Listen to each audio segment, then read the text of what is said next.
Bien, mesdames, messieurs, chers concitoyens, chers amis, bonsoir. Je déclare donc cette séance de conseil municipal ouverte. Avant que nous passions à l'examen de l'ordre du jour, je vous informe que cette séance sera, comme elle l'est désormais à l'accoutumée et à la demande de beaucoup d'entre nous, filmée.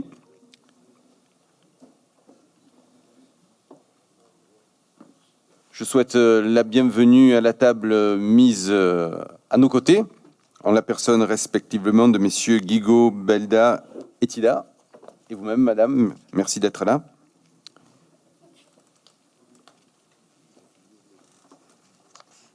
Je salue aussi la présence des 105 qui sont venus nombreux dans le public. C'est bien, c'est le premier conseil municipal depuis bien longtemps qui est autant animé, pour lequel il y a autant de monde. Ce qui signifie qu'on s'intéresse au débat quand ils engagent notre commune de La Ciotat, et on sait répondre présent quand la vie de notre vie citoyenne l'exige. Dans un premier temps, nous allons donc désigner le secrétaire de séance pour ce conseil municipal. Il convient, comme prévu par l'article 21-21-15 du Code général des collectivités territoriales, de nommer le secrétaire de séance. Parmi les élus présents, il est nécessaire d'obtenir l'assentiment du conseil municipal sur cette désignation. Je vous propose de désigner, comme à l'accoutumée, et ici attend Louis Houry. Personne n'y voit d'objection particulière? Merci pour lui. Et je demande maintenant de procéder à l'appel des divers conseillers municipaux. Monsieur Doriol. Je suis présent. Madame Salvo. Monsieur Bonan. Madame Lee. Monsieur Tixier. Madame Flick. Monsieur Collura. Madame Tudoz. Monsieur Belrivaux. Madame Lenné. Monsieur Houry. Madame Boissier. Madame Bocconiano. Monsieur Deflessel. Madame Pianelli. Madame Audibert. Madame Grégorian. Monsieur Nisoli. Madame Zenafi. Monsieur Molinès. Madame Labatte. Monsieur Taranto. Madame Henry. Monsieur Martinez. Monsieur Paya. Monsieur Cornille. Madame Morin. Monsieur Pourcelli. Madame Touron-le-Marié. Monsieur Bunelier. Madame Benedetti. Monsieur Justy. Madame Baldanza.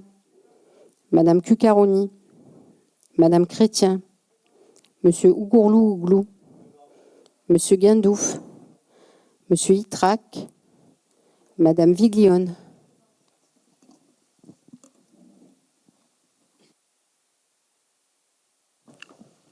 Le quorum est donc atteint. Nous soulignons la présence de Richard Molinès qui est arrivé à temps.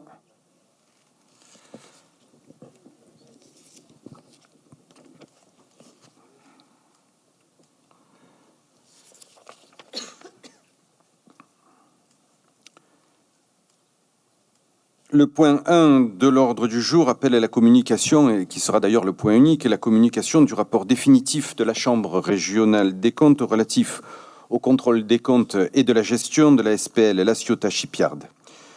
Le rapport contenant les observations définitives de la CRC sur la gestion de la société publique locale La Ciotat Shipyard pour la période du 1er janvier 2016 au 31 décembre 2021 et les réponses qui ont été apportées a été adressé à la ville en sa qualité d'actionnaire de cette société.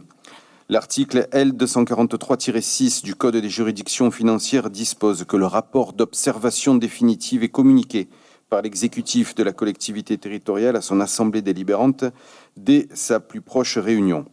Je vous propose de prendre acte de la communication des observations définitives de la Chambre régionale des comptes Provence-Alpes-Côte d'Azur relative au contrôle des comptes et de la gestion de la société publique locale La Ciotat Shipyard et de tenir dès à présent un débat au sein de cette assemblée. À titre liminaire, je souhaiterais vous rappeler deux petits points. Et si vous m'y autorisez, je vais prendre quelques minutes la parole. D'abord pour vous rappeler que les chantiers navals, mesdames, messieurs, c'est d'abord notre histoire. Comme vous le savez, donc, le parquet a décidé d'ouvrir une enquête concernant certains aspects de la gestion de la Ciotat Shipyard suite à un contrôle de la Chambre régionale des comptes. En l'état, nous n'avons connaissance que des fuites parues dans les médias et il était donc pour moi plus que nécessaire, en tant que maire et en collaboration avec le président de la Ciotat Shipyard, de vous entretenir à ce sujet sur la situation de manière tout à fait transparente, claire et objective, afin d'écarter tout désir de fantasme ou autre scénario grotesque. Je veux vous affirmer les choses suivantes. Tout d'abord, la municipalité entend naturellement apporter tout son concours à la justice au fil de la procédure. C'est à cette dernière de faire son travail et de conduire les investigations qu'elle jugera utiles. Dans le cadre de son enquête, des auditions pourront avoir lieu, ainsi que tout autre procédé judiciaire inhérent à ça. Ce n'est évidemment pas très agréable, mais c'est la règle et il conviendra donc de la respecter sous réserve, sans réserve et surtout loin des instrumentalisations prévisibles.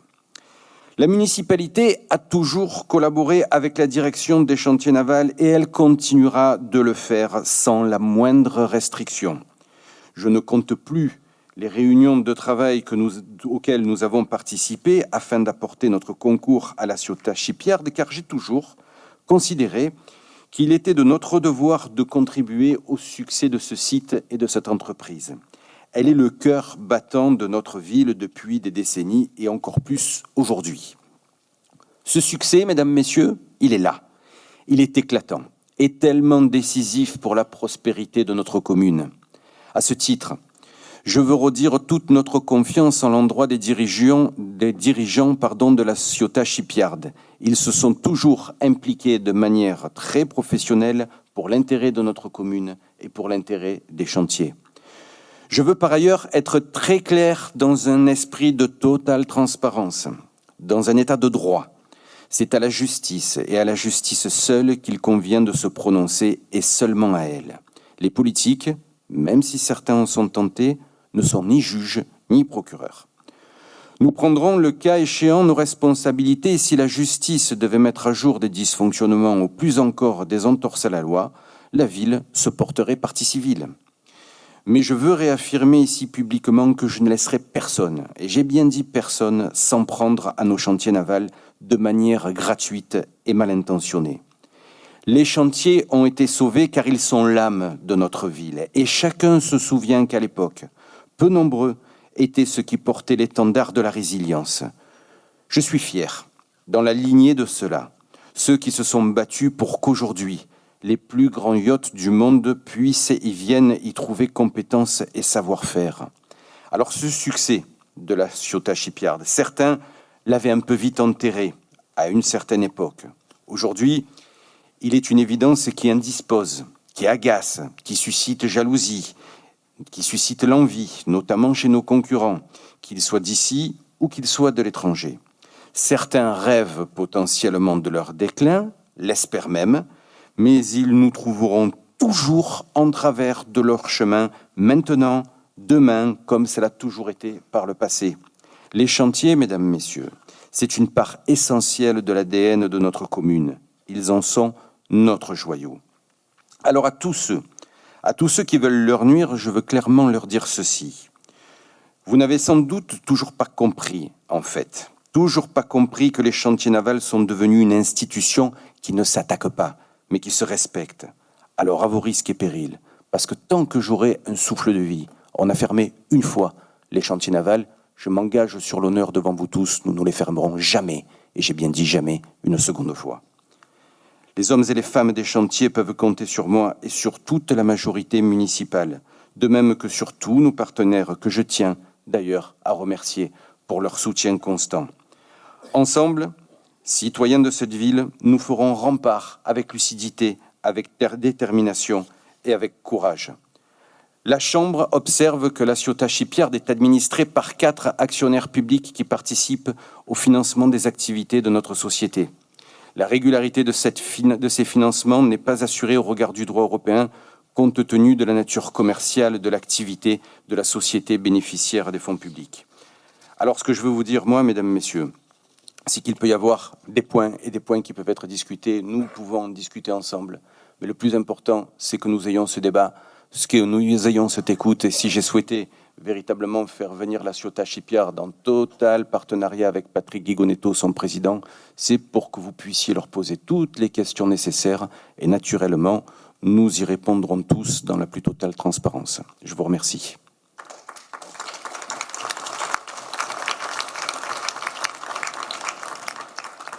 Monsieur Gendouf, vous avez la parole. Bien, écoutez, Monsieur le maire, Mesdames et Messieurs les conseillers municipaux, Mesdames et Messieurs, avant de rentrer plus en détail dans l'analyse du rapport de la Chambre régionale des comptes, nous tenions à rappeler les principes qui guident notre action et le regard que nous portons sur le chantier naval, hier comme aujourd'hui et demain. Le chantier naval, c'est un héritage, ce que nous avons aujourd'hui, c'est un héritage du passé, fait de luttes syndicales, sociales et politiques. Nous ne cesserons jamais de rappeler que sans la ténacité des ouvriers du chantier, la mobilisation d'une grande partie des Ciotadens et des élus de gauche au sein des différentes collectivités, en premier lieu la Ciotat et le Conseil général des Bouches-du-Rhône. Merci à la CGT. Merci à l'ensemble des salariés dans la lutte. Merci à Madame Rosy Sana, qui a été le premier maire, présidente de la CEMIDEP, qui est l'ancêtre de la Ciotat Shipyard. Merci à ses camarades. Sans eux, nous ne serions pas là pour débattre de ce rapport et de constater la réussite du développement du chantier et d'échanger sur les opportunités de poursuite de son développement. Je rappelle que les accords politiques de 1994, qui ont préfiguré la reconversion du site, fixaient plusieurs objectifs. Les principaux: la relance d'une activité à vocation industrielle du chantier naval, la création d'emplois, l'entretien, la rénovation des outils industriels et la réalisation d'investissements nouveaux. L'engagement des collectivités locales et de l'État à accompagner la réindustrialisation du site. Une gestion publique de la société et une gouvernance de la société où le représentant des salariés ou la représentante des salariés est présent. Nous pouvons constater que depuis de nombreuses années maintenant, l'ensemble de ces objectifs ont été atteints. Nous pouvons donc saluer le travail réalisé, les investissements faits et à venir. Un soutien indéfectible des collectivités territoriales, en premier lieu du conseil départemental, et également nous pouvons constater la création d'emplois. La Chambre régionale des comptes préconise 5 recommandations. La première, c'est celle qu'elle nous propose: vérifier la conformité de l'ensemble des financements des actionnaires au regard du droit européen de la concurrence. Alors, notre commentaire là-dessus. Les accords de 1994 sont des accords politiques, qui précèdent largement l'adoption des traités européens qui entérinent le principe de la sacro-sainte concurrence libre et non faussée. Ce faisant, ce rapport, la Chambre régionale des comptes, au regard du nouveau droit européen, indique que la poursuite des investissements publics liés au développement du site pourrait être remise en cause par l'Europe et par des concurrents qui réalisent à l'échelle européenne une activité similaire à la Ciotat Shipyard, mais qui sont gérés par des entités privées. Cette recommandation, mesdames et messieurs, mes chers collègues, est porteuse de remise en cause de 2 principes politiques qui ont préfiguré à la reconversion du site, à savoir l'engagement des collectivités et de l'État à accompagner la réindustrialisation du site, et également une gestion publique de la société et une gouvernance de la société où le représentant des salariés est présent. Ainsi, dans sa synthèse, elle pose la question de l'utilité aujourd'hui de la société publique qui gère le chantier, la Ciotat Shipyard. Vous comprendrez bien que nous ne pouvons pas partager cette recommandation et ni sa finalité. L'orientation libérale de cette recommandation sous l'injonction des traités européens sont clairement une menace de privatisation du site. La seconde recommandation, je lis le rapport, définir un objectif précis en matière d'emploi et évaluer le niveau de son atteinte. Tout d'abord, on ne peut que constater ensemble l'atteinte de l'objectif fixé dans les accords de 1994. Des emplois ont été créés, de la technicité est là, des emplois hautement qualifiés sont présents sur le site. Pour autant, cette recommandation doit être utile afin d'améliorer la définition des objectifs, sa mesure quantitative et qualitative et une communication transparente. Pourquoi pas la création d'un observatoire de l'emploi et des conditions de travail dans les entreprises, en lien bien évidemment avec celles-ci. Par ailleurs, le volet formation et qualification doit avancer. Au lieu d'être une incantation de pure forme sur la mise en œuvre d'un centre de formation au métier de l'ATMER. D'autant plus qu'en d'autres temps, ceux qui siègent ici encore dans cette Assemblée ont préféré, avec les fonds régionaux, financer le CFA de la Seine-sur-Mer au lieu du centre de formation historique des chantiers, celui du centre Louis Benet. La recommandation numéro 3. Intégrer dans le projet stratégique de la société un volet relatif aux moyens humains et à l'organisation interne. Alors, tout d'abord, c'est avec étonnement que la Chambre régionale des comptes indique, noir sur blanc, page 14, l'absentéisme du représentant de la ville de La Ciotat dans une instance très importante, le comité qui examine les orientations stratégiques et les projets de développement. Par ailleurs, à la lecture du rapport, on peut s'interroger de la réelle implication d'un certain nombre d'administrateurs.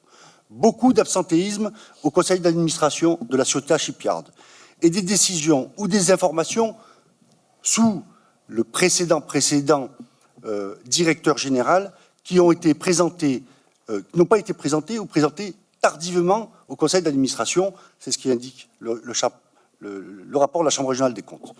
Tout cela, vous avez compris, compte tenu des enjeux, ce n'est pas sérieux. Les administrateurs doivent siéger.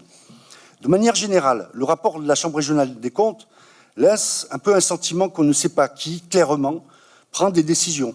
Est-ce que c'est le directeur général, le président, ou est-ce que c'est le conseil d'administration? Je crois qu'il ne doit pas avoir l'ombre d'un doute sur ces questions-là. C'est très important. Le conseil d'administration, je le dis parce que j'y ai siégé pendant 6 ans, est une instance primordiale, importante. Il faut que ce soit là que soient prises les décisions qui relèvent de sa compétence. Le rapport de la Chambre régionale des comptes indique qu'il faut renforcer les moyens humains et l'organisation interne de la société, pour 2 raisons essentiellement. La première, c'est d'identifier correctement qui prend les décisions et qui exerce les contrôles. La seconde, les projets d'investissement, dont la complexité, la technique, les questions juridiques et financières sont complexes, auraient certainement dû être organisés de manière plus efficiente, ce qui me semble toujours demeurer, puisqu'il me semble que nous n'avons toujours pas de directeur général au sein de cette société. Enfin, le rapport et les différents échanges nous indiquent, et on porte des questions parce qu'on n'a pas les raisons, les réponses à ces questions, sur les conditions de départ des 2 derniers directeurs. D'ailleurs, que nous avons appris à chaque fois dans la presse. Aucune information ne nous permet d'aborder le sujet. Voilà, peut-être que vous pourriez, à l'occasion de ce débat, nous expliquer les raisons de ces 2 départs.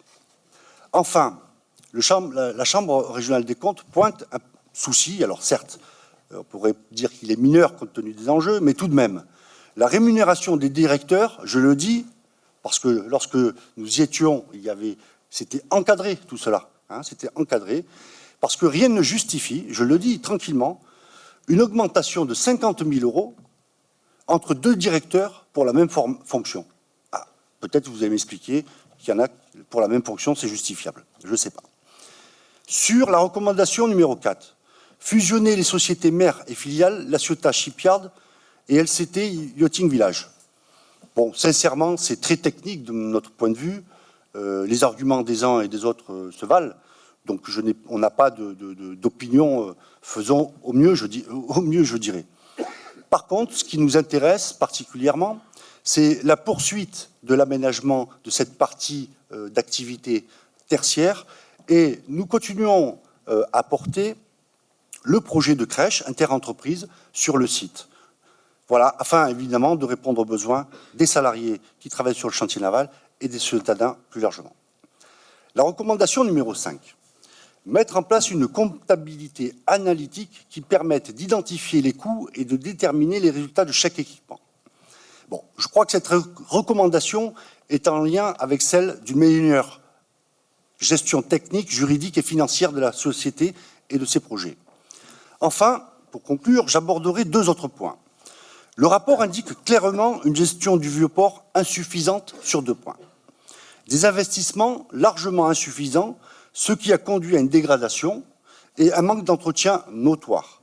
Malgré le fait que la partie Vieux-Port, vous le savez, c'est écrit, et je le savais également, que l'activité liée au Vieux-Port participe aux résultats positifs de la société. La question des tarifs des AOT pour les plaisanciers est également abordée. Le mécontentement justifié lors de l'augmentation des tarifs sans discussion, sans l'aval du Conseil portuaire, ont conduit non seulement à des actions juridiques, mais également à remettre en cause ce qui est pour nous fondamental, la nécessité, l'exigence de maintenir un port populaire. Donc, mesdames et messieurs les conseillers municipaux, monsieur le maire, monsieur le président de la Ciotat Shipyard, je vous propose, que ce rapport, vous en saisissiez pour relancer un échange constructif avec les plaisanciers du port à sec, avec la société La Shipyard, évidemment, et la ville. J'ai eu l'occasion de discuter avec un certain nombre de ces plaisanciers.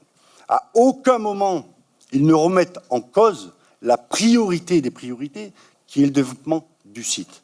Mais je crois que depuis tant d'années, on a démontré que nous pouvions faire cela de manière apaisée et en discutant.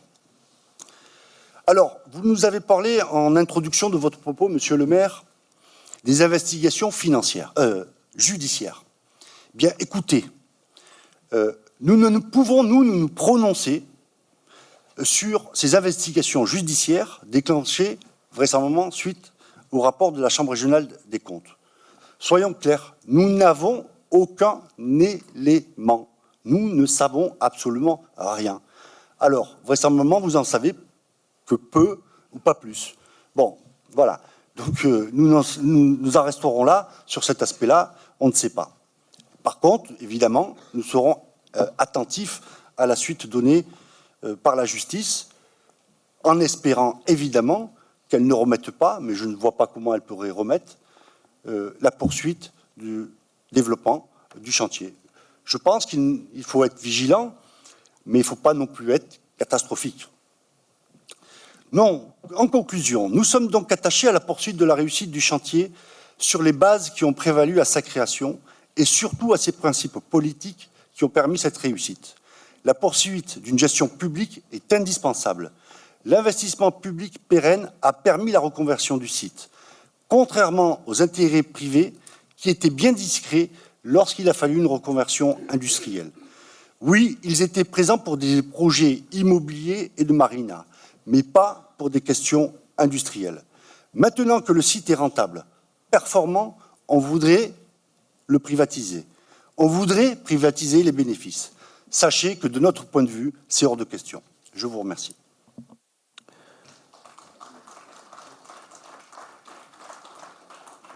Merci, Monsieur Gendouf. Y a-t-il d'autres déclarations liminaires? Monsieur Gourlouglou, vous avez la parole. Bonjour, Monsieur le maire. Bonjour, mes collègues conseillers et adjoints municipaux. Bonjour à tous les ciotadins venus nombreux aujourd'hui. Mon intervention, elle sera double. Tout d'abord, aujourd'hui, j'ai décidé de marquer mon intervention par une certaine solennité.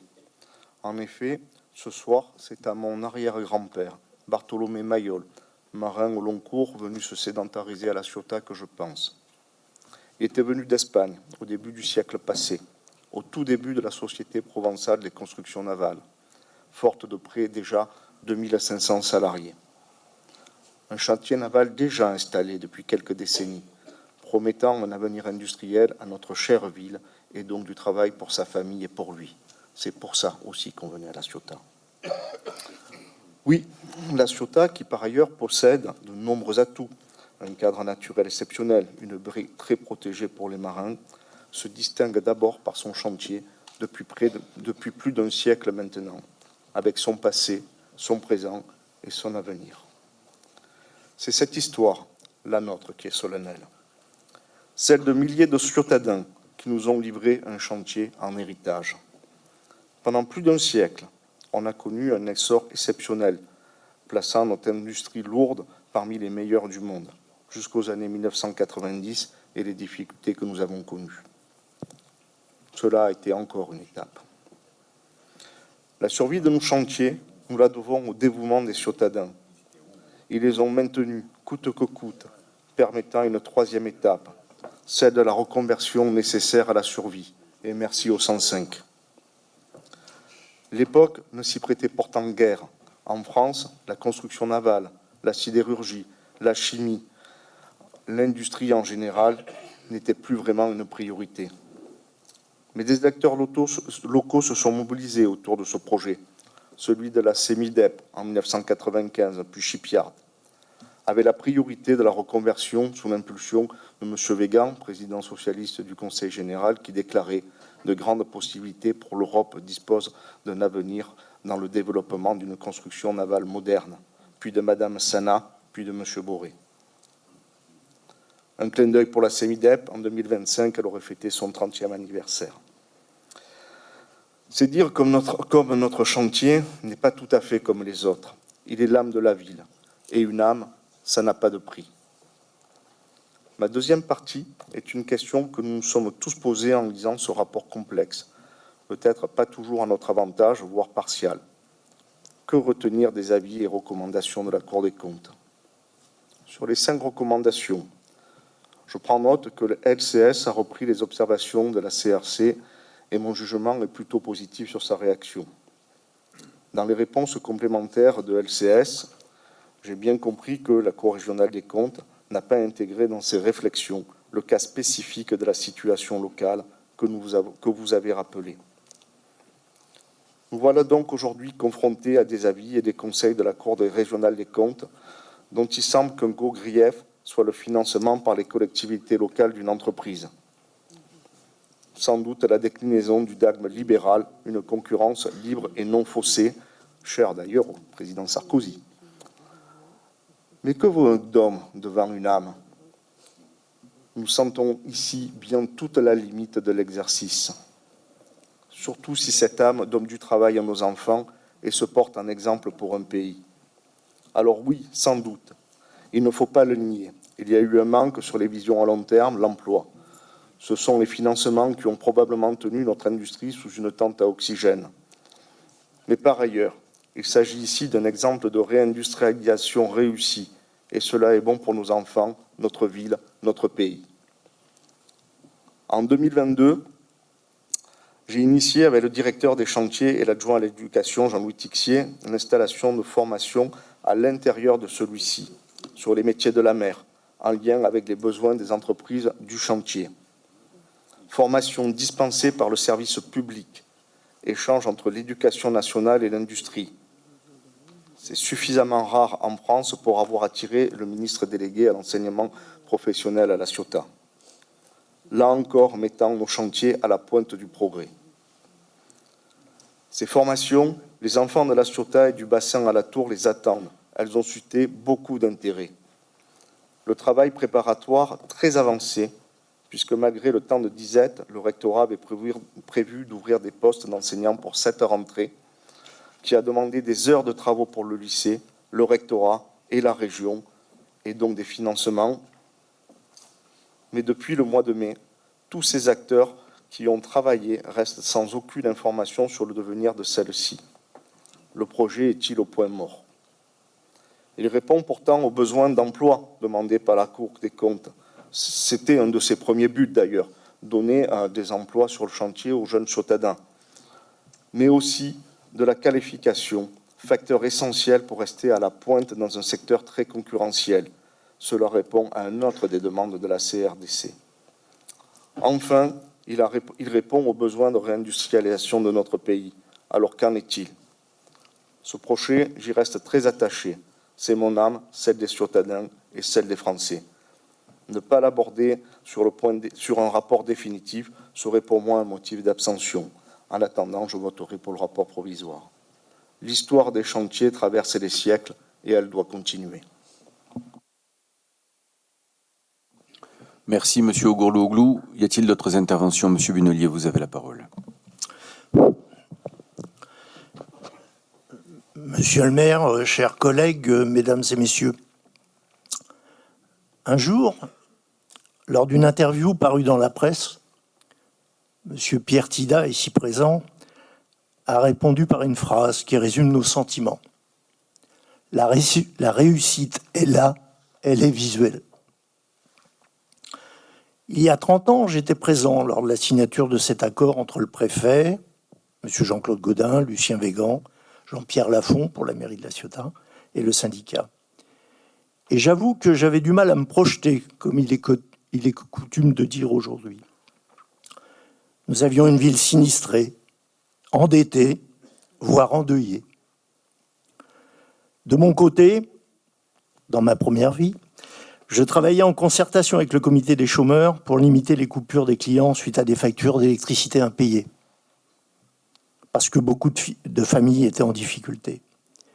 Puis les premières éclaircies sont venues, avec une première réunion en anglais avec des constructeurs de bateaux pour une course à la voile, l'arrivée du gaz sur le site, la reconstruction totale du réseau électrique, sachant que pour assurer la sécurité électrique du chantier, je pouvais compter 24 heures sur 24 sur un ouvrier du site qui me répondait depuis une cabine téléphonique.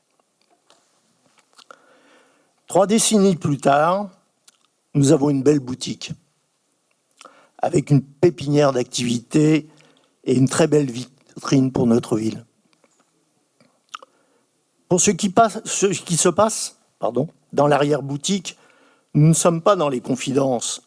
Et nous non plus, nous n'avons pas les compétences pour juger. Chacun fait son métier. La Chambre régionale des comptes épluche, épingle et se doit de trouver des dysfonctionnements. Il faut trouver toujours quelque chose. Et de son côté, la direction doit s'expliquer et y répondre en cherchant des pistes de progrès. Les termes qui nous gênent et qui reviennent comme un leitmotiv, c'est la notion de manque de compétences et du recours systématique à de multiples conseils. Un peu d'indulgence, Madame la Présidente. La transformation du site est et a été un chantier titanesque. Et il est impossible de maîtriser tous les domaines malgré la motivation des personnels. Motivation qui, au passage, n'est pas chiffrée dans ce rapport. Chaque jour, il a fallu inventer et innover pour composer avec les multiples contraintes, qu'elles soient environnementales, sociales, financières, sécuritaires et historiques.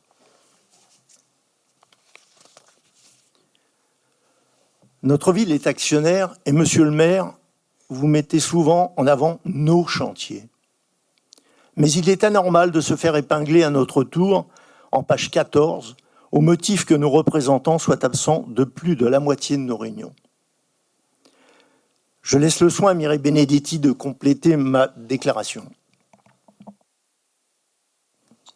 Vous avez fini votre déclaration, Monsieur Bunelier? Madame Benedetti, vous souhaitez la parole, je vous en prie.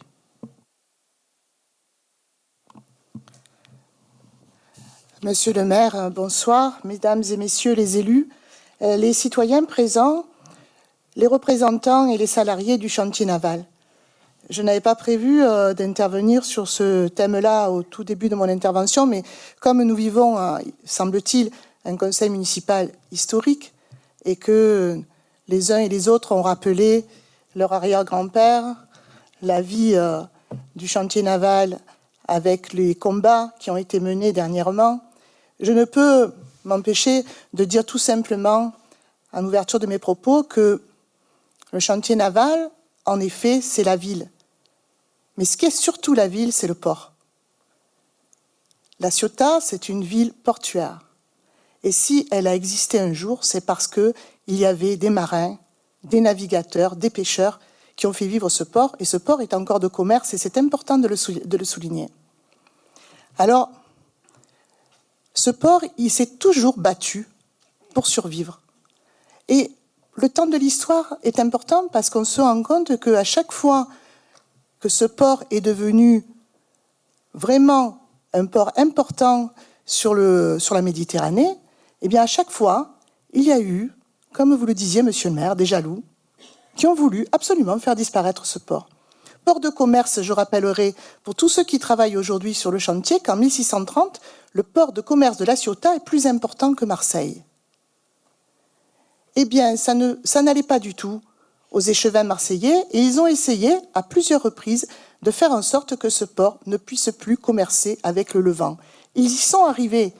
Les Ciotadens ont été contraints d'aller à Marseille pour naviguer au long cours, mais ils ont décidé d'y construire leurs gros bateaux. Et là, on est vraiment entré dans la vie de ce chantier naval avec ces bateaux à voile, puis ces bateaux à vapeur, puis ces bateaux pour le pétrole, etc. Et la réussite du chantier naval, comme celui de La Ciotat, est due essentiellement au combat des Ciotadens. Les Ciotadens n'ont jamais oublié leur terre, mais ils n'ont jamais oublié leur port. Et je dis port parce que pour moi, le vieux port, c'est le port de La Ciotat. Donc, tous ces combats ont été menés, ils sont encore en train d'être menés, et je pense que nous tous, nous devons ne pas oublier cette histoire parce qu'elle construit notre avenir. Et jamais, jamais baisser les bras parce que chaque fois que nous croyons que la réussite est arrivée, eh bien, il faut encore se retrousser les manches et encore se battre et valoriser ce qui nous tient vraiment à cœur, c'est-à-dire notre économie par la mer, notre économie et la vie de nos générations futures. Alors, les accords de 1994 ont fait naître la CEMIDEP Ciotat. Une nouvelle vie était offerte à notre chantier naval grâce à un consensus social engageant toutes les collectivités territoriales au-delà des divergences politiques. Son mode de gestion est unique dans le secteur de l'activité industrielle maritime. C'est plutôt original, c'est ici, à La Ciotat, et nous en sommes fiers. Le défi était immense, mes collègues l'ont déjà rappelé. Il fallait que la société publique locale réussisse la reconversion industrielle du site. Qui peut encore douter aujourd'hui des choix stratégiques qui ont permis au chantier naval ciotadin son développement actuel? Les savoir-faire techniques sont reconnus mondialement et les atouts naturels font naître maintenant, comme hier, quelques jalousies compétitives. Le mode de gestion de la société, puisqu'il s'agit tout de même du sujet de ce soir, s'appuie sur plusieurs valeurs, dont celle de la transparence. En qualité d'actionnaire, les collectivités territoriales siègent au conseil d'administration, associant aux décisions les salariés par leurs représentants permanents. Je peux en témoigner. J'ai eu la fierté de représenter le conseil régional Provence-Alpes-Côte d'Azur et son président Renaud Muselier au sein de ce conseil lors du mandat précédent. J'ai eu la chance de participer à des séances pleines d'enthousiasme autour des enjeux de développement, avec des personnalités compétentes et dévouées. Aucun doute sur le pilotage de la société. Un duo très investi. Un président au fait des enjeux politiques et économiques, maire de La Ciotat, vice-président du département et vice-président de la métropole. Et un directeur général au CV flatteur, ingénieur d'un corps interministériel relevant du ministre chargé de l'économie.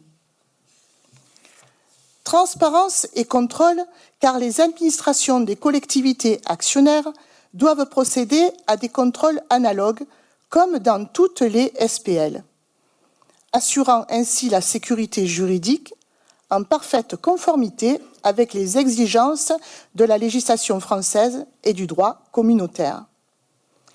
Lors des assemblées générales auxquelles j'ai participé, je n'ai pas souvenir d'une quelconque remarque dans l'attestation établie par l'expert comptable de la société.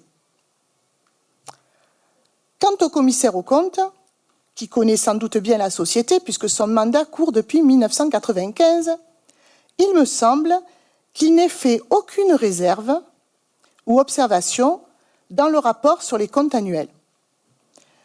Si des erreurs ou des défauts de procédure avaient été relevés, les élus qui siégeaient en qualité de représentants des collectivités, actionnaires, auraient pris toute décision nécessaire. Là, le rapport définitif de la Chambre régionale des comptes, qui est soumis au débat ce soir, appelle de ma part à une simple remarque. Il semble, au regard de la synthèse de ce rapport, qu'il y ait eu déficience au niveau des organes de contrôle, notamment dans la procédure de contrôle pour éviter les dérapages financiers et autres. J'ai également noté des fragilités relevées qui seront sans doute prises en compte par la société, dont une comptabilité analytique peu fiable, donc il y en avait une, mais elle était peu fiable d'après la Chambre, et une gestion des ressources humaines peu formalisée. La vérification de la conformité des financements des actionnaires au regard du respect du droit européen apparaît, semble-t-il, problématique, mais j'en sais rien du tout. Franchement, c'est quelque chose de très technique et je pense que la société s'est mise au travail avec des personnes compétentes pour vérifier tout ça.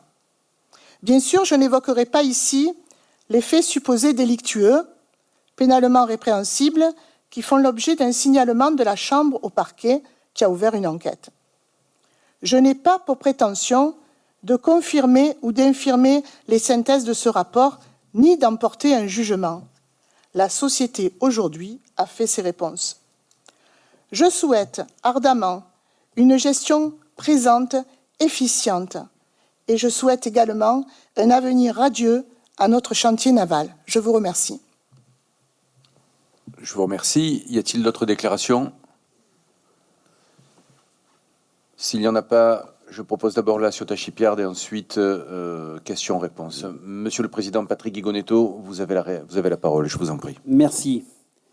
Chers collègues, je tiens tout d'abord à remercier Alexandre Doriol pour ses paroles sages et réalistes, celles d'un maire pleinement conscient des enjeux liés à sa ville.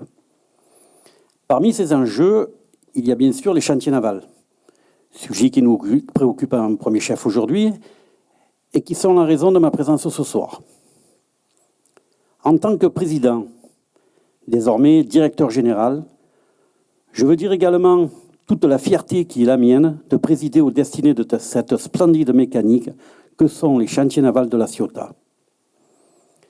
Ces derniers participent depuis des décennies à la réussite de la ville de La Ciotat et plus largement à celle de la région et même de la France. Car oui, nos chantiers sont bel et bien l'un des fleurons industriels français qui retentit à travers le monde. Ils génèrent près de 150 millions d'euros de chiffre d'affaires chaque année et sont, n'en déplaise à certains, la destination préférée des propriétaires des plus gros yachts de la Terre, Elon Musk, Philippe Stark ou encore Bill Gates, pour ne citer qu'eux, ne se sont pas posés à La Ciotat par hasard. Et cette notoriété-là, cette reconnaissance-là, je dirais même, nul ne peut la démentir et encore moins nous la retirer. La maturité professionnelle atteinte au bout de 30 ans de combat, d'efforts et de travail ne souffre plus d'aucune contestation. Vous imaginez donc bien toute la joie qui est la mienne de suivre l'intérieur, le développement de cette belle entreprise en étant qui plus est à sa tête. À ce titre, je tiens à remercier Martine Vassal, présidente du département et de la métropole, qui m'a accordé toute sa confiance en tant que partenaire majoritaire en me désignant comme président-directeur général de La Ciotat Shipyard. Je suis d'autant plus fier qu'au-delà des nombreux enjeux qui sont liés à nos chantiers, je préside une SPL qui présente toutes les qualités d'une institution totalement œcuménique. Les élus, qui sont membres à part entière du conseil d'administration, s'inscrivent dans une logique de travail et de partenariat qui avance à l'unisson. Il n'y a pas d'esprit de majorité ou d'opposition dans ce conseil d'administration. Tout le monde tire dans le même sens et œuvre dans l'intérêt de nos territoires respectifs. C'est une des clés de la réussite économique de nos chantiers. Je veux que cet esprit de concorde se poursuive, et il se poursuivra, croyez-moi.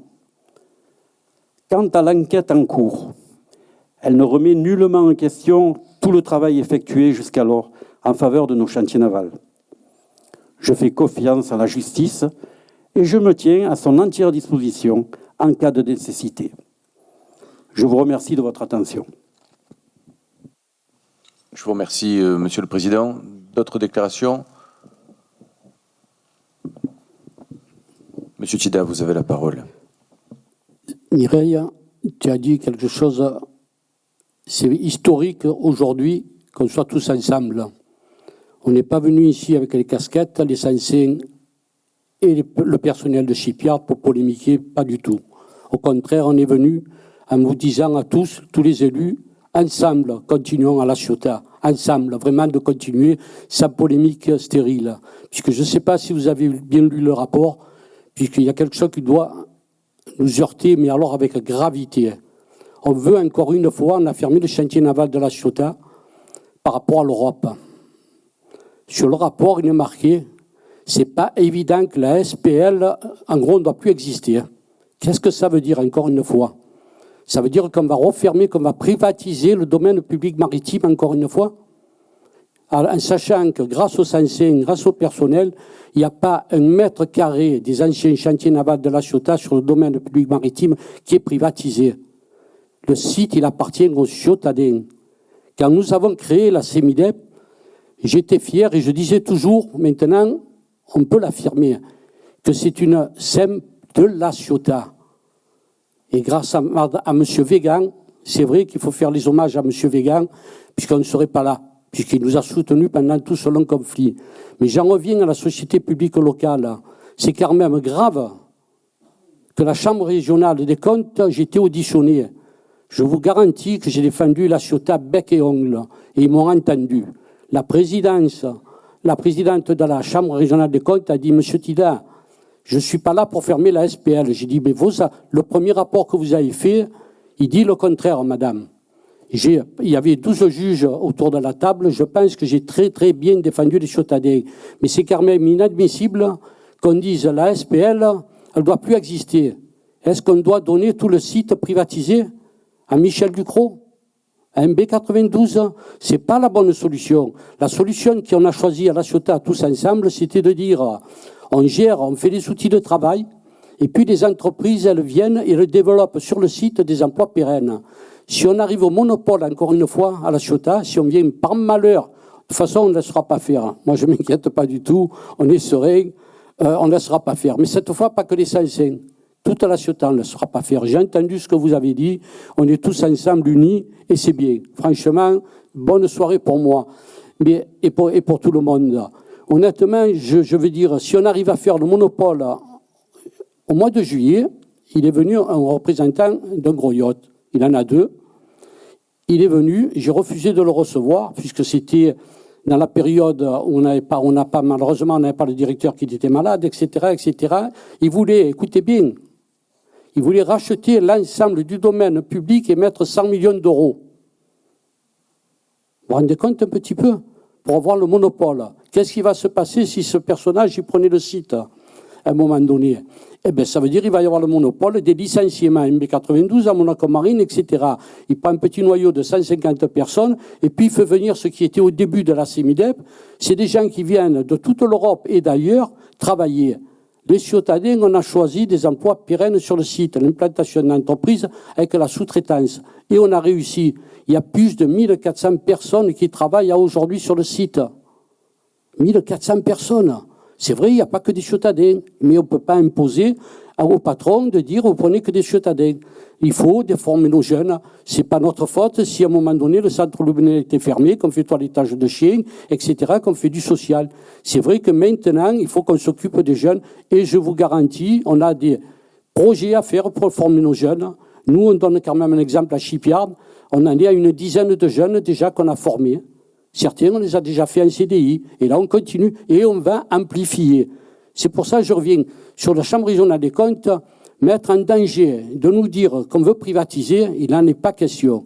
Après, j'ai entendu Karim, c'est vrai qu'à un moment donné, tu as participé au conseil d'administration, et c'est bien qu'on soit ensemble, Karim. On s'est fait attraper tous. Je veux dire, maintenant, allons-y ensemble, mais vous savez bien que des fois, la colère, quand on se retrouve isolé, la forme n'était pas bonne, mais le fond, il y était.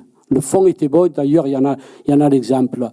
Et c'est pour ça que je vous dis, à un moment donné, regardez tout ce qu'on va faire. La crèche. On a démoli le bâtiment, on va faire une crèche pour 20. Plus de 10 ans qu'on avait l'idée que ça ne se faisait pas. Là, on a entamé, on va faire une crèche. On va faire un parking. On va démolir le vieux bâtiment qui est juste à l'entrée du site pour faire un parking de 350 places.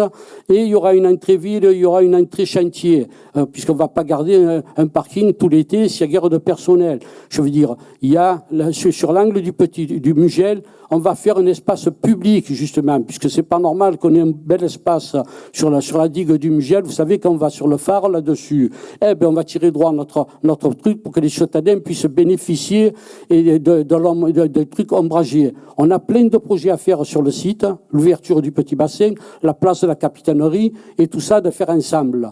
C'est pour ça que là, et par contre, il y a un truc que je peux pas laisser dire quand même, c'est de la mairie. Je vous ai dit que la CEMIDEF, quand on l'avait fait, ça serait une société, ça serait ceux de Marseille. C'est bien que Martine Vassal, etc., nous donne des sous, et tant mieux. Elle est toujours à nos côtés, c'est tant mieux. Je veux dire, mais par contre, la décision, ça a toujours été Rosy Sana, Patrick Boré, pour le bien des citadins. Ça a toujours été fait ensemble. Et je vous garantis, moi, peut-être vous me devez la retraite à la mairie, puisque si je passe le nombre d'heures que je passe à la mairie, avant, j'avais la retraite de la SNCF tellement qu'on arrêtait de train à l'époque. Par contre, maintenant, à la mairie, je pense que je suis assez connu, je monte de là, et je pense que vous, à 76 ans, vous me devez la retraite, à un moment donné. C'est monsieur le maire. Je pense qu'il faudra me mettre sur le listing. Sérieusement, franchement, chaque fois qu'il y a une décision de Shipyard ou de la CEMIDEF, on l'a fait en coopération avec la mairie de La Ciotat. Et on continue.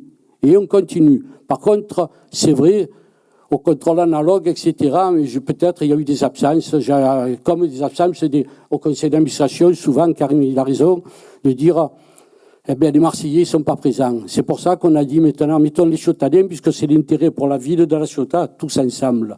Vous voyez un petit peu, il y a plein de choses. Et il y a un truc quand même, je peux pas. Moi, j'ai pas peur des mots. J'ai pas peur du tout. Chaque fois, j'étais direct et franc. Ça plaît pas. Mais je vais pas changer à mon âge. Surtout pas. Et en plus, sur le problème de la justice, il y a personne ici dans cette salle qui sera inquiété par le parquet. Je vous le dis. Sinon, je serai complice. Il n'y a personne dans cette salle qui sera... Voilà. Je veux dire, qu'est-ce qui s'est passé? Malheureusement, on avait un surdoué qui était plein de bagages, pendant 3 ans, ça allait très bien. Il était surdoué, il a fait avancer Shipyard, même mieux Shipyard. Je suis désolé, en tant que citadin, pour moi, c'est chantier naval de La Ciotat. Voilà, déjà Shipyard, quand il nous l'a imposé un petit peu, qu'on n'a rien dit, c'est une erreur. Oui, j'assume. Par contre, maintenant, regardez les casquettes, il y a marqué chantier naval de La Ciotat. On est fiers de nos racines. Qui sait dans les familles qui n'a pas travaillé, son père, sa tante ou son oncle sur le chantier? Ça fait partie des racines ciotadaines. Voilà un petit peu. Par contre, Monsieur Sossol, pour pas le citer, puisqu'à un moment donné, il ne faut pas oublier, il a dissous le service d'aménagement que Mireille, tu connais bien, qui a des gens très compétents. Il a fait un petit peu de pression. En gros, il a déstabilisé, il a cloisonné le service d'aménagement. Il nous a fait venir Zoro de Montpellier pour faire essentiellement tout le projet du 4000 tonnes. Et résultat des courses, ni M. Sossol, ni M. Alexandre Roland, ils sont tous partis. Il est parti sans finir sa mission, ce personnage. Voilà. Ce qui veut dire, la justice, elle fera son travail, c'est pas Voilà. Mais c'est pas le personnel de Shipyard, quoi que ce soit. Après, par contre, voilà, comme il y a toujours des rumeurs, etc., Monsieur Philippe Vincenzini, je tiens à dire un truc. Non, ne vous trompez pas. J'étais fier de travailler avec lui. Honnêtement, Monsieur Vincenzini, je ne vais pas nier qu'il avait un gros salaire. C'est évident, Karim. Je suis d'accord, Karim. À un moment donné, mais M. Vincenzini, je suis fier d'avoir travaillé avec lui, puisque ça s'est passé comment? Puisque dans il n'y avait pas de contrôle en langue, quand je venais à la mairie, qu'il y avait Patrick Boré, etc., M. Vincenzini était toujours là. Et comme j'ai vu que le gars était compétent, c'était un énarque, il savait de quoi il parlait. Et quand M. Sossol, il ne faut pas oublier qu'il a été révoqué, mais qu'il a été viré par nous. Il a été licencié par nous. On a pris des tambours, des baguettes et des trompettes, on s'est mis à chanter, on y a fait toute une chanson, on a chanté la chanson de Moussouté et on l'a mis dehors, on l'a accompagné jusqu'à la sortie, filmé par le commissariat. Puisqu'il en avait marre, puisqu'il voulait, il n'allait pas dans le bon sens. Il faisait un jardin privé avec un jeu de boules, etc., 430 000 €. Sur la partie qu'on veut donner, qu'on veut rendre aux Ciotadens, là, actuellement. Et quand j'ai su ça, j'ai commencé à dire, attendez, monsieur Sossol, vous aviez travaillé, mais non, ça n'entend plus. Puisque c'est pas faire une piste cyclable, 230 000 € pour aller jusqu'à Monaco-Marine en vélo, alors que là, si vous venez, on l'aurait déjà explosé, puisqu'on a fait plein de travaux, ça servait à rien. 220 000 € d'espace vert sur la zone du Yachting Village, etc., etc. Et de là, j'ai dit, bon, maintenant, on arrête les frais, puisque entre Shipyard, etc., j'ai plus eu confiance à mon directeur, il y a d'autres choses après qu'il a fait. On l'a licencié. Ça paraît bizarre, mais on s'est opposé, c'était lui ou nous. Et voilà, ce qui veut dire, voilà, là, la justice, elle fera son travail. Je reviens à M. Vincenzini. M. Vincenzini, je me suis retrouvé, moi, désarmé. On n'avait plus de directeur. Il y avait l'ascenseur 4300 tonnes à faire. Si on ne le finissait pas à temps, MB92, ils ont mis 35 millions d'euros. L'argent public. Et nous, on en a mis 27 à peu près. Il y a des chiffres, ils sont à peu près à ça. Je veux dire, puisqu'il y a eu des variantes. Mais si vous trouvez de l'argent public et privé en France qui soit à ce niveau-là, bravo MB92, quoi. Je veux dire, et là, ils continuent encore à en mettre. Là, je pense qu'ils arrivent facilement aux 50 millions d'euros investis sur le site. Avec des créations d'emplois, c'est le numéro 1 sur le site. C'est pour ça que quand il est arrivé, moi j'ai proposé, j'ai dit oui, M. Vincenzini, de faire un bout de chemin ensemble. Il a fait son mandat, mais il est venu qu'il y avait une panique. Si on arrêtait les travaux du 4300 tonnes, on avait des pénalités par MB92, puisqu'on devait faire, il y avait la production qui attendait. Ils avaient déjà fait les commandes des navires. C'est pour ça qu'on s'est retrouvé dans ce piège. Et je veux dire, M. Vincenzini, il a travaillé, il est arrivé dans une tempête terrible. Eh je vous garantis, grâce à lui, le bateau est revenu au port. On est au calme maintenant. Après, le coût du salaire, bon, ok.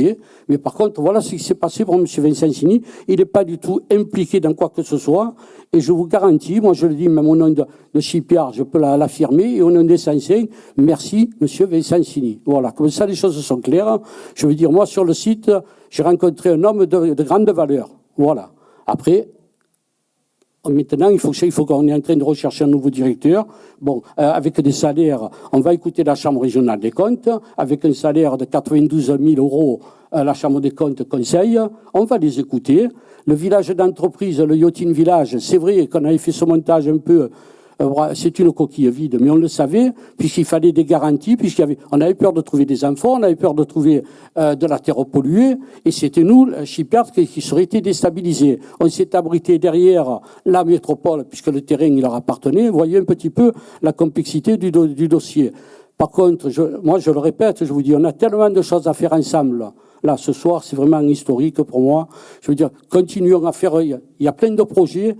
On est ouvert avec le président, je veux dire au contraire, venez visiter le site de dehors. Vous verrez, moi, il y a plus de 1200, 1400 personnes qui ont visité le portique.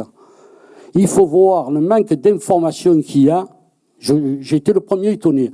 Le manque d'informations qu'il y a sur le chantier, sur le devenir. Et bizarrement, toutes les questions, où c'est qu'il y avait la cale de lancement où on lançait les navires? Ah, c'est là, ok. Après, Qu'est-ce que vous allez faire? Qui est le propriétaire du yacht et quel est le devenir pour nos enfants à La Ciotat sur le site? Ça c'est les questions qu'ils posent tout déjà. Et après, à mon étonnement, qu'est-ce que c'est les Saint-Saëns? Ah ouais? Et puis tard, les Saint-Saëns, et bien alors j'explique. Et une fois que j'ai démarré, vous avez vu, eh bien, je ne m'arrête pas. Et par contre, je suis fier pour les Saint-Saëns. Ils me disent respect. Mais ces gens, ils ont sauvé La Ciotat. J'ai dit non, ils n'ont pas sauvé La Ciotat. Ils ont fait ce qu'ils devaient faire, ils ont protégé. C'est vrai, mais la continuité, elle est avec vous maintenant. Les Saint-Saëns, ils ont protégé le site, c'est vrai, puisque n'oubliez pas quand même que M. Lafont, il avait déclassé le site industriel. Il ne faut pas l'oublier. Et que nous, on avait envahi le bureau de M. Lafont, je me rappelle, pour qu'il avait signé une lettre et le préfet, on était revenu en arrière. Vous voyez le chemin qu'on a fait? Malheureusement, souvent dans la violence, puisqu'on n'était pas écoutés. Mais maintenant, je dis, allez, on n'a plus, allons-y ensemble. Allons-y tous ensemble pour La Ciotat. N'ayez pas peur de la Chambre régionale des comptes. On a tous les mêmes propres. Je vous garantis. C'est pas grave. Continuons ensemble. Voilà, j'ai terminé. Merci de m'avoir écouté.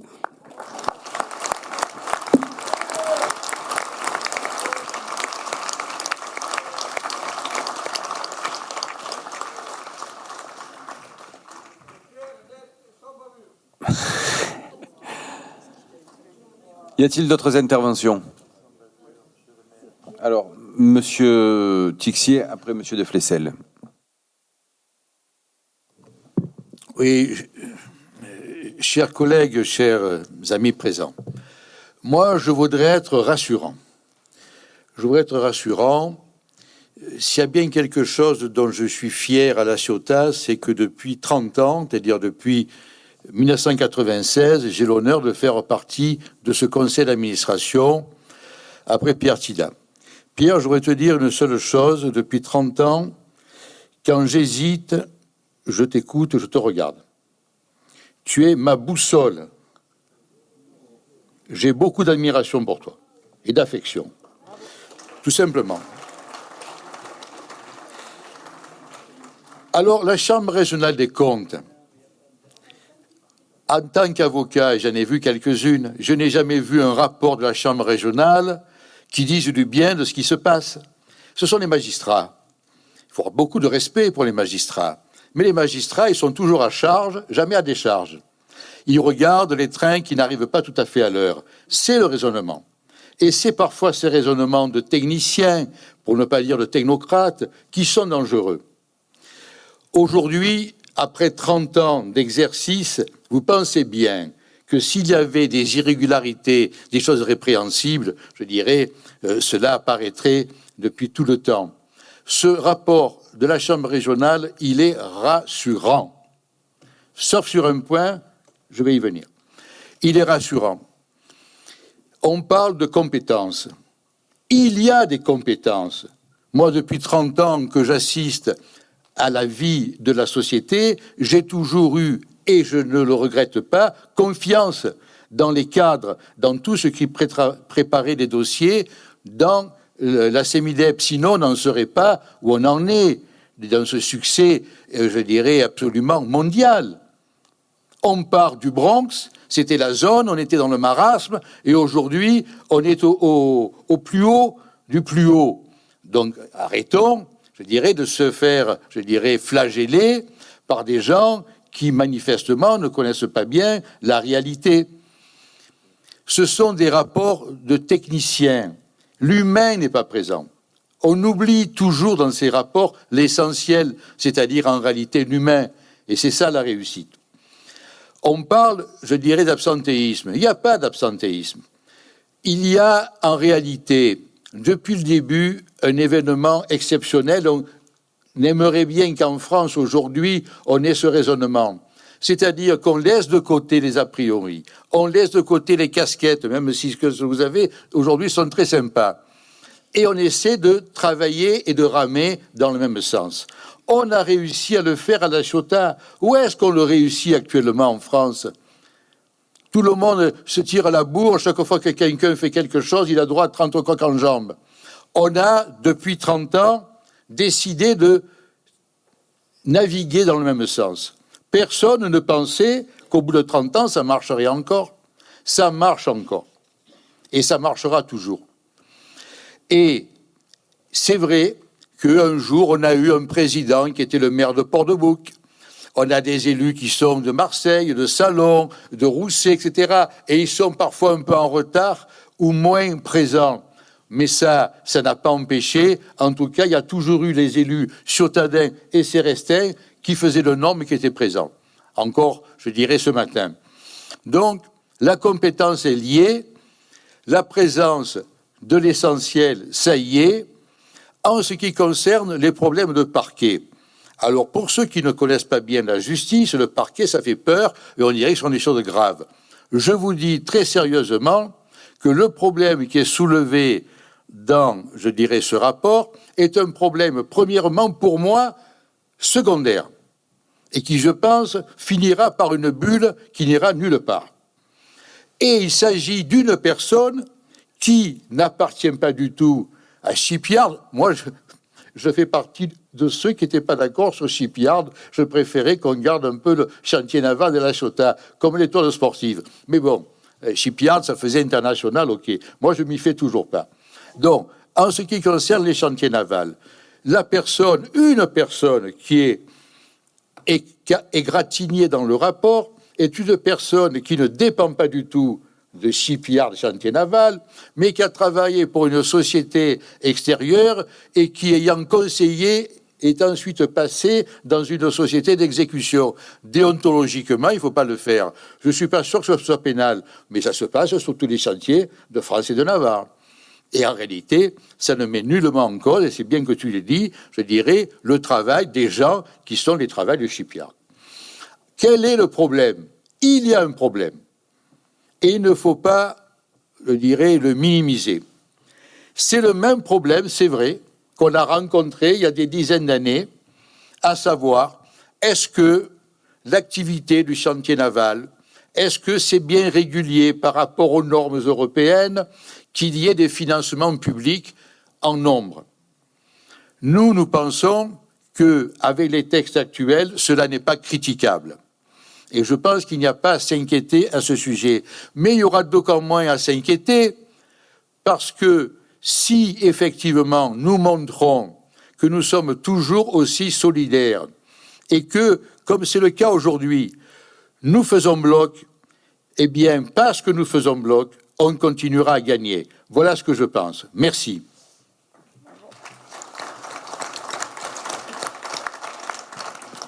Merci, Monsieur Tixier. Monsieur de Flessel, vous avez la parole. Merci, Monsieur le maire, mes chers collègues. Vous avez voulu, Monsieur le maire, un conseiller exceptionnel pour finalement un objet ou un enjeu exceptionnel, c'est-à-dire le chantier naval de La Ciotat, celui qui est finalement l'âme de toute une ville. Et vous avez eu raison.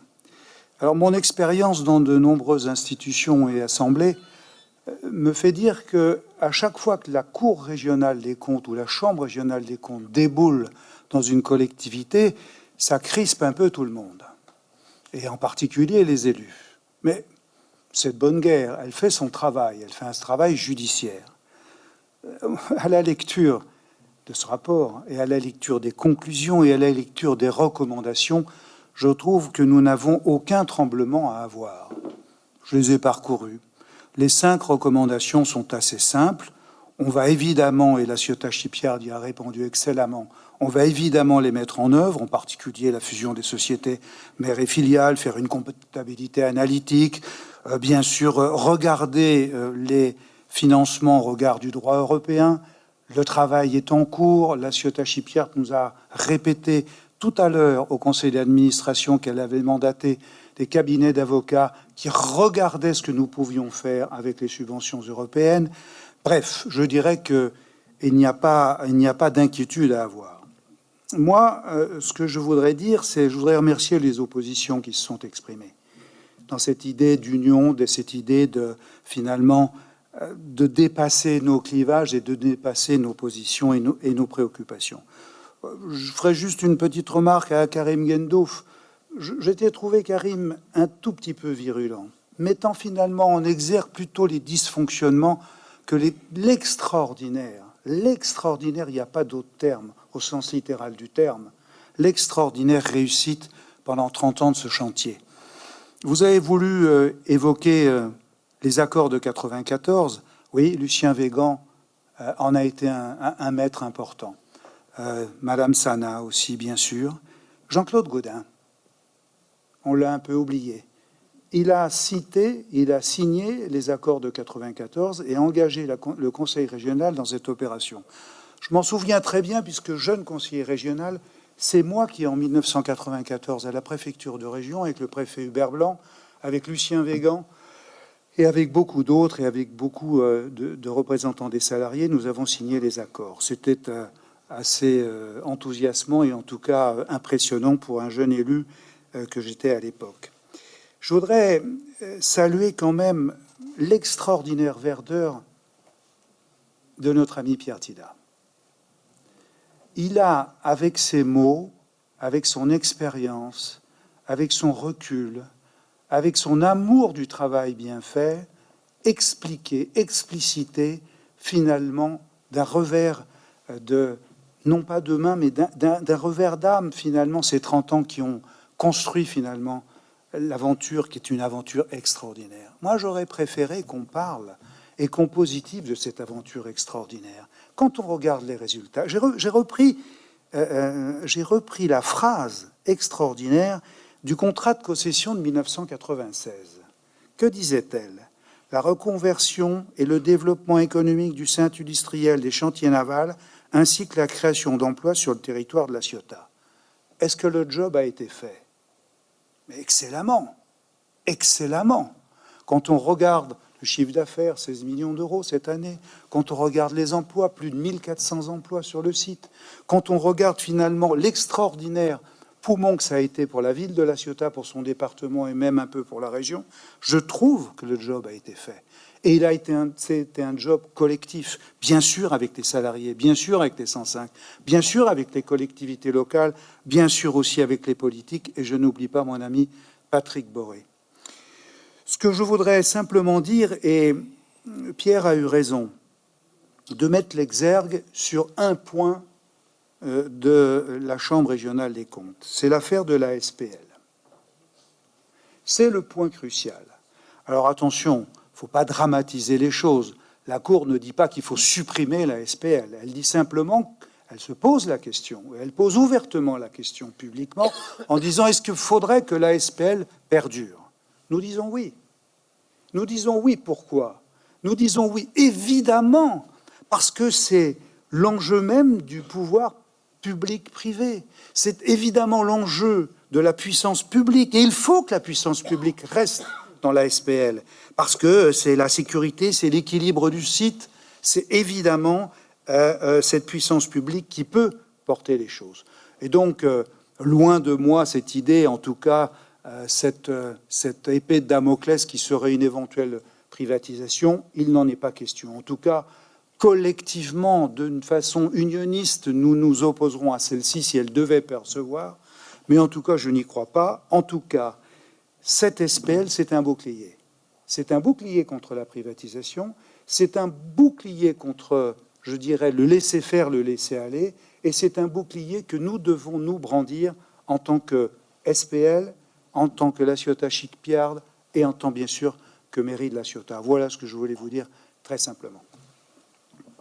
Merci, monsieur le député honoraire, monsieur de Flessel. Y a-t-il d'autres remarques, d'autres observations, des questions que vous souhaitez poser?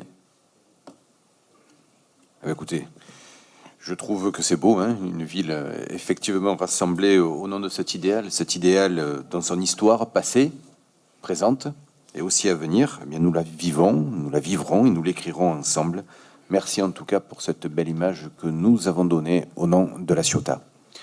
S'il n'y a plus de questions, cette séance est levée et je vous remercie à tous pour la tenue de ce conseil extraordinaire.